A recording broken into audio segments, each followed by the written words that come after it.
জয় মা তারা, জয় গুরু বামদেব।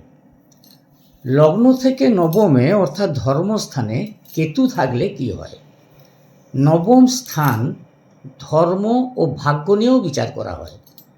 যদি দেখেন আপনার জন্মকুণ্ডলিতে নবমে কেতু অবস্থান করেছে, তাহলে আপনার ম্লেচ্ছ জাতির সংসর্গে এসে ভাগ্য উন্নতি হবে।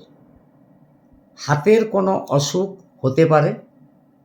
নবমে কোনো জাতকের কেতু অবস্থান করলে কোনো পুণ্যের কাজ করতে গেলে বা দান করতে গেলে কোনো বিশেষ কারণে লোকে হাসাহাসি করে।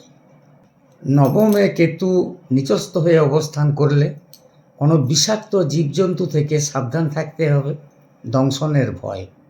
তোমাদের পাশে আছি, সকলে ভালো থেকো। আমার ভিডিও ভালো লাগলে পাশে থেকো। রাধা রাধা।